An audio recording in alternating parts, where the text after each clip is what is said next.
So the villains tried to destroy another plane to get Superman away from them, as this begins our third part of the story arc. Whoa, wait a minute. No wonder the plane went down so easily. Half the equipment isn't there! Everyone always wants to fly southwest, but then when you see where they cut corners... Of course he saves the plane and a... mime. Thank God. And all of Metropolis is amazed. Where did he come from? What does he want? Look who I'm asking. Nice S. I know, I heard it too. Here's a clip of something awesome to offset it. Better? Okay. So everybody wants the story on Superman, and Clark is wondering what's the best route to take. Suddenly people are calling me Superman. They want to know everything about me. Some are even afraid of me. You'll always be Clark Kent. Superman just helps out now and then. Still, it wouldn't be bad if people knew a little more about Superman. I don't want anyone thinking you're like that nut in Gotham City. You know, Spider something. So Superman decides to give the story to Lois in a not-so-subtle way. Excuse me, Miss Lane. I believe I'm the one you want to talk to. Where are you? Just hang on. It's okay! I learned this by watching my parents! We just call this an adoption instead of kidnapping and everything will be fine! As far as I've been able to piece together, I'm the last survivor of a planet called Krypton. Krypton. Uh-huh. All I ask is that you tell the truth about me. And that is? I'm not here to scare anyone. And if they ever make a movie about my life, don't hand it to the guy who directed 300. I saw Sucker Punch. It was bad. So Lois prints the story and people get the info they've been looking for. But there's still the issue of Lex's missing suit, which Clark now thinks might have been planned so that the Pentagon would pay even more money for Lex to make an even larger one. When all is said and done, this could net you a multi-billion-dollar windfall. You're very amusing, Mr. Kent, is it? Nice work, Smallville. You're only the second person I've ever seen get under Lex's skin. Who's the first? Me, when I dumped him. Whoa. Ancient history. Anyway, what makes you think Lex... No. You go back to dating Lex Luthor. Tell me everything. Give me all the details. You can let me know. He's bald down there, right? So Lois goes to do even more research aboard one of Luthor's ships. She gets talking with one of the heads of the ship, played by Malcolm McDowell. You must know there's a trade embargo between the US and Casnia. We're part of a diplomatic envoy trying to restore friendly relations. I'd be more than happy to answer any questions that you might have. Oh, damn it, Frank. Could you open that door any wider? I can think of some doozies. I'll bet. It's okay. We'll just say it's an adoption.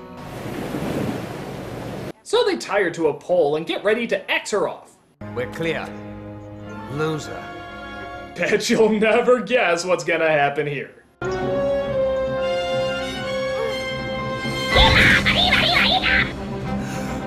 guess the S on his shirt stands for Speedy Gonzales. Underlay.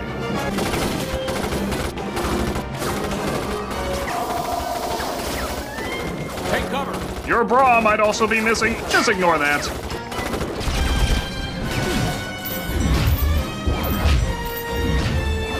Oh, yeah, they got that angle because it was so important to the story. No, really, I swear, they got that angle because cinematically it just works so much better. It was much more compelling. I mean, what other reason would they possibly... You can't even hear me anymore, can you? Yeah, well, let's try this. Ha! That'll teach ya! So long, sweetheart. Meep.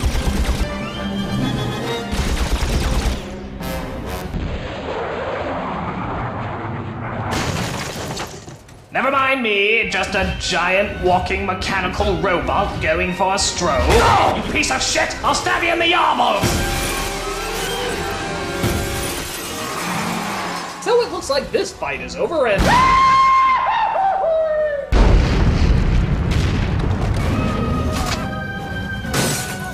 I'm going to the sort-off. Everyone clear the area now. But Superman does get back up and puts that evil machine in his place.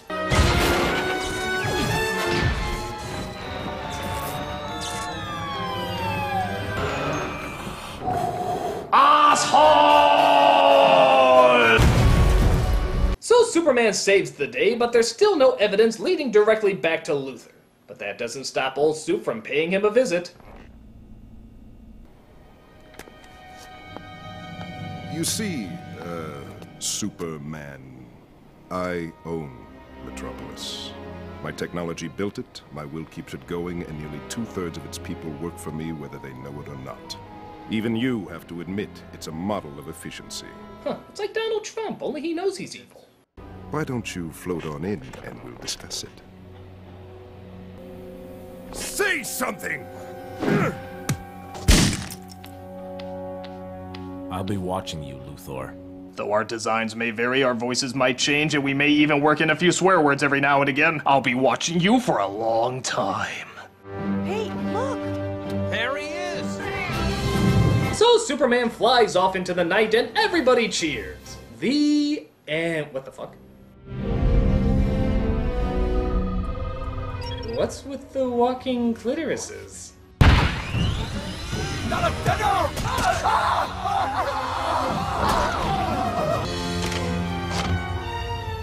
Brainiac systems activated.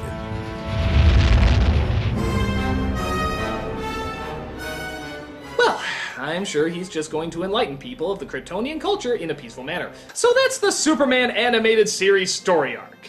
How does it hold up? Well, for a story that most people already know, it's a pretty good reinterpretation.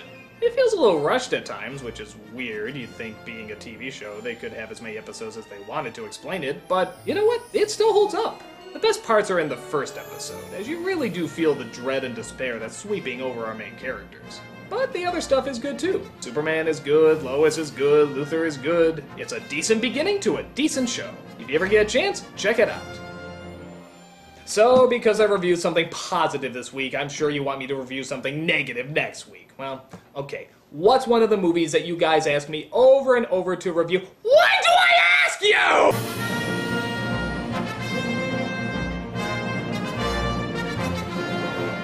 Superman, Superman does all the things super people can.